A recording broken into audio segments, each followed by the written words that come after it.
یہ معصوم فرماتے ہر شب جمعہ ہزارہ گنہگار وادی برہوت سے آزاد ہو جاتے ہیں۔ معصوم فرماتے ہیں مومن جب شب جمعہ آئے تو زیادہ سے زیادہ اپنے مرحومین کو یاد کیا کرو۔ ایک روایت میں آئے فرمایا جن کے والدین مرحوم ہو گئے، فرمایا ہر شب جمعہ تمہاری بوڑھی ماں تمہارے در پہ آتی ہے، تمہارا بوڑھا باپ تمہارے گھر پہ آتا ہے اور کیا سوال کرنے آتی ہے، میرے لال مجھے کوئی خیرات دو، مجھے کوئی ثواب دو۔ معصوم فرماتے ہیں یہ غافل انسان پوری رات سوتا رہتا ہے، یہ کھڑی رہتی ہے یہاں تک کہ صبح ہو جاتی ہے۔ ملائک کہتے ہیں اب جانے کا وقت ہے، کہتی ہے نہیں اب اٹھے گا نماز پہ، مجھے کچھ نہ کچھ تو خیرات دے گا، لیکن فرماتے سورج نکل جاتا ہے، یہ غفلت کی نیند میں سوتا رہتا ہے۔ یہ بوڑھی ماں اور مرحوم روتا ہوا جاتا ہے اور کہتی ہے کہ میرے لال اگر تو آج مجھے کچھ دیتا تو میں بھی تمہارے لیے دعا کرتی۔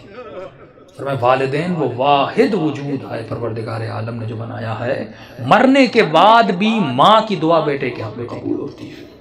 یہاں تک فرمایا اگر پریشان ہو مصیبتوں میں ہو ماں کی قبر پہ چلے جاؤ، باپ کی قبر پہ چلے جاؤ، وہاں اس کے لیے کچھ مانگو اور دعا کرو، خدا اس کے صدقے میں، کیونکہ مرنے کے بعد بھی ماں بیٹے کی تکلیف کو دیکھنا پسند نہیں کرتی۔ تو تصور کرو اس دنیا میں جس کو اللہ نے ماں بنایا وہ ہماری تکلیفوں کو برداشت نہیں کرتی، اور مولا علی فرماتے ہیں کہ میں تمہارے باپ سے بھی زیادہ تم سے محبت کرتا ہوں۔ جناب سیدہ فرماتی ہیں ہم تمہاری ماؤں سے زیادہ تم سے محبت کرتے ہیں۔ امام رضا فرماتے ہیں مومن اگر امام سمجھ کے ہم سے باتیں نہیں کر سکتا تو باپ سمجھ کے باتیں کر، باپ سمجھ کے نہیں کر سکتا، بھائی سمجھ کے باتیں کر، بھائی سمجھ کے بات نہیں کر سکتا، یہاں تک فرمایا دوست سمجھ کے باتیں کر، کبھی ہم سے ناراض نہ ہوا کر۔ ایک مولا کا چاہنے والا گنہگار تھا، ساتھ امام کا زمانہ تھا، گلی پتلی سی تھی اور شراب کی اس میں عادت تھی، ہاتھ میں شراب تھا اور آگے بڑھ رہا تھا، سامنے امام کو آتے ہوئے دیکھا، شرمندہ ہوا کہ مولا کو کیسے میں فیس کروں گا، اس نے فوراً اپنا چہرہ دیوار کی طرف کر دیا تاکہ مولا گزر جائے اور مجھے نہ دیکھیں۔ امام جیسے آئے اس کے قریب آئے، اس کی پیٹھ پہ ہاتھ لگایا، کہا کہ اپنا منہ کیوں پھیرا ہے؟ فوراً اس نے چہرہ امام کا مولا میں نے دیکھا نہیں، بہانہ بنایا۔ تو امام نے کہا ہاتھ میں کیا ہے؟ جھوٹ بولتا مولا سے؟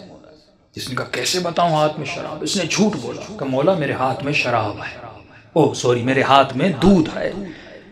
تو امام نے کہا اگر دودھ ہے تو تھوڑا ہمیں بھی پلا، ہم بھی پینا چاہتے ہیں۔ اب کہتا ہے میرے ہاتھ کانپ رہے تھے، تھا تو شراب اس برتن میں، کروں تو کیا کروں؟ کہتا جیسے میں نے اس برتن سے اس شراب کو اتارا تو وہ دودھ میں بدل گیا۔ امام نے ایک جملہ کہہ کر آگے ہو کر گزر گئے، فرمایا تو میرا چاہنے والا ہے، ایسا رہو جیسا ہمیں پسند ہے۔ دوسری بات امام نے کہا خبردار کتنے بھی گنہگار کیوں نہ ہو جاؤ لیکن کبھی بھی ہم اہل بیت سے پیٹ نہ دیا کرو۔ یہ شیطانی وسوسہ ہوتا ہے، میں نے گناہ کیا، میں نے خطائیں کی، میں اتنے گنہگار ہوں، میں کیسے سجدہ کروں، میں کیسے نماز پڑھوں، میں کیسے علی سے گفتگو کروں، میں کیسے امام زمانہ سے باتیں کروں۔ امام فرماتے ہیں ہم بیٹھے اس لیے ہیں تاکہ تو ہمارے ساتھ درد دل کرے، اور یہ وسیلہ خدا نے آپ کو دیا۔ امام رضا فرماتے ہیں ہمارے چاہنے والوں چھوٹی چھوٹی باتوں کے لیے ہمیں ہماری سیدہ فاطمہ کا واسطہ نہ دیا کرو، کیونکہ ہم ہر مصیبت برداشت کرتے ہیں لیکن اپنی دادی کی مصیبت برداشت ہم سے نہیں ہوتی۔